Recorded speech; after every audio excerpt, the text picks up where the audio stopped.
बिस्मिल्लाहिर्रहमानिर्रहीम अस्सलाम वालेकुम। वेलकम कहती हूँ एक न्यू रेसिपी के साथ। आज मैं आपके साथ शेयर करूँगी एप्पल जैम की रेसिपी, जो कि बहुत ही आसानी के साथ बन के रेडी हो जाती है और बाज़ार से बेहतर आप इसे घर पे बनाकर रेडी करके लंबे अरसे तक महफूज कर सकती हैं। 6 माह तक भी आप इसे स्टोर कर लें तो ये ख़राब नहीं होगा। बाज़ार से महंगे दामों और केमिकल से बना हुआ जैम लाना छोड़ें और बिल्कुल आसानी के साथ आप इसे घर पे तैयार करें। ये बहुत ही मज़े का बनके रेडी होता है और बहुत ही कम चीज़ों से बनता है। और आज मैं इसकी बहुत ही आसान रेसिपी आपके साथ शेयर करने जा रही हूँ, लेकिन उससे पहले मेरी गुजारिश है कि अगर आप मेरे चैनल पर नए हैं तो काइंडली मेरे चैनल को सब्सक्राइब कर दें, बेल आइकन को प्रेस कर दें और वीडियो अगर पसंद आए तो इसे लाइक शेयर करते हैं। तो रेसिपी को स्टार्ट करते हैं। बिस्मिल्लाहिर्रहमानिर्रहीम। यहाँ पर मैंने 3 अदद दरमियाने साइज़ के सेब ले लिए हैं और इन्हें अच्छी तरह से धो लिया था। धोने के बाद हम इसके छिलके इससे बिल्कुल अलहदा कर देंगे।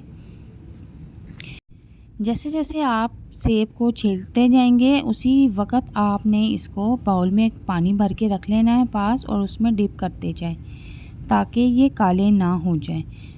अब सेब को छोटे छोटे स्लाइसिस में हम कटिंग कर लेंगे और इसके बीच और जो इसकी टहनी होती है उसे अलहदा कर लेंगे और बहुत ही बारीक पीसेस में हमने इसे कटिंग कर लेना है। यहाँ पर हमने अब एक पैन लिया है और उसमें सारे कटे हुए सेब मैं ऐड कर दूँगी और 1 कप पानी भी इसमें ऐड कर दूँगी। तो चूल्हे का फ्लेम जो है मैं नॉर्मल रखूँगी और इसे कवर कर दूँगी और इसे तकरीबन हम 10 से 12 मिनट तक पकाएंगे। तो देखें बॉईल होना शुरू हो चुका है, हम इसे कवर कर देंगे और अब से टाइम नोट कर लेंगे इसका। 10 से 12 मिनट हमने इसे पकाया है। आप देखें कि अच्छी तरह से सेब गल चुके हैं और अब इसको चम्मच की मदद से ही मैश कर लेंगे। अगर आप यहाँ पर चाहें तो इसे जूसर में भी घुमा सकते हैं, लेकिन मैंने इसे चम्मच की मदद से ही मैश कर लिया है और आप भी चाहें तो इस तरह कर सकते हैं। और अब इसको हम फिर से पकाना शुरू कर देंगे, क्योंकि इसमें जो थोड़ा बहुत पानी है वो हम अच्छी तरह से खुश्क कर लेंगे। चूल्हे का फ्लेम हमने फुल नहीं रखना, ये जल भी सकता है। नॉर्मल फ्लेम पे हम इसे पकाएंगे। बाज़ार से महंगे महंगे केमिकल वाले जैम लाना छोड़ें, आप घर में आसानी के साथ इसे बना के स्टोर करके रख सकते हैं। तो इसमें बहुत ही कम चीज़ें ऐड की जाती हैं, लेकिन ये बाज़ार से कई गुना ज़्यादा टेस्टी बनता है। और अब हम इसके टेस्ट को बाज़ार जैसा लाने के लिए इसमें 1 टुकड़ा दालचीनी का ऐड कर देंगे। दालचीनी ऐड करने से इसका फ्लेवर बिल्कुल बाज़ार जैसा आता है। अब यहाँ पर मैंने 1 कप चीनी इसमें ऐड कर दी है। चीनी आपने इसमें ज़्यादा ही ऐड करनी है, अगर आप इसमें चीनी कम ऐड करेंगे तो फिर ये ख़राब हो सकता है। तो 3 अदद सेब में मैंने 1 कप चीनी ऐड की है और अब इसको भी हम अच्छी तरह से पकाएंगे। दालचीनी ऐड करने से इसका फ्लेवर बिल्कुल बाज़ार जैसा हो जाता है और इसके बाद अब हम इसको पकाना शुरू कर देंगे। तो आप ये देखें कि ये गाढ़ा होना शुरू हो चुका है। अब अगली चीज़ मैं इसमें 1 चम्मच लेमन एसेंस का ऐड करूँगी। अगर आपके पास लेमन एसेंस नहीं है तो आप इसमें लेमन जूस भी ऐड कर सकते हैं। लेमन जूस में एसिड होता है, इसकी वजह से आपका ये जो होममेड जैम है ये ख़राब नहीं होगा। अगर आप लेमन ऐड नहीं करेंगे तो आपका जैम ख़राब भी हो सकता है। तो लेमन जूस इसमें लाजमी आपने ऐड करना है। इस तरह से आप इसको 6 माह के अरसे के लिए भी महफूज करके रख सकती हैं। और अब देखें आपके जैम गाढ़ा होना शुरू हो चुका है।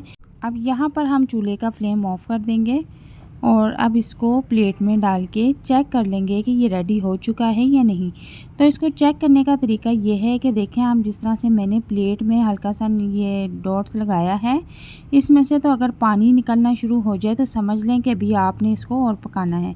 तो ये थिक होकर एक ही जगह पे जम चुका है, तो इसका मतलब कि आपका जैम बन के रेडी है। तो अब आप इसे ठंडा होने के लिए छोड़ दें और इसको किसी बाउल में निकाल लें और तकरीबन 1 घंटे के लिए इसे रूम टेम्परेचर पर ऐसे ही छोड़ दें।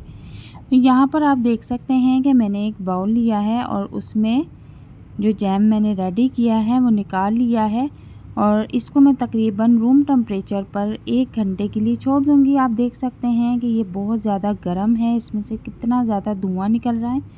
तो 1 घंटे के लिए हम इसे ऐसे ही रूम टेम्परेचर पर छोड़ देंगे। तो घर में इस तरह की जो जैम की बोतलें होती हैं उनको अच्छी तरह से आप धो लें और धोने के बाद आप उनको अच्छी तरह से धूप में खुश्क कर लें और उसमें आप ये जैम बनाकर 6 माह के अरसे तक के लिए भी स्टोर करके रख सकती हैं। और यहाँ पर आप देखें कि जैम बिल्कुल ठंडा हो चुका है और थिक भी हो चुका है और यकीन करें ये इतना टेस्टी और मज़ेदार बना है कि आप बाज़ार के जैम लाना भूल जाएंगे। और अब मैं इसको इस बोतल में सेव करके रख लूँगी। और इस तरह से आप घर में जैम रेडी करें और बच्चों को ब्रेड के स्लाइसिस पर इस तरह बनाकर ब्रेकफास्ट में इनको दें।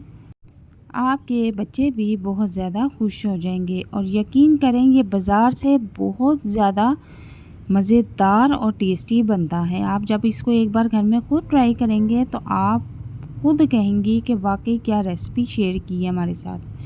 तो अगर आपको ये रेसिपी पसंद आती है तो इसे लाइक शेयर ज़रूर कीजिएगा अपनी फैमिली के साथ, अपने फ्रेंड के साथ। और अगर आपको ये रेसिपी पसंद आती है तो मुझे अच्छा सा कमेंट बॉक्स में फ़ीडबैक ज़रूर दीजिएगा कि आपको ये रेसिपी कैसी लगी।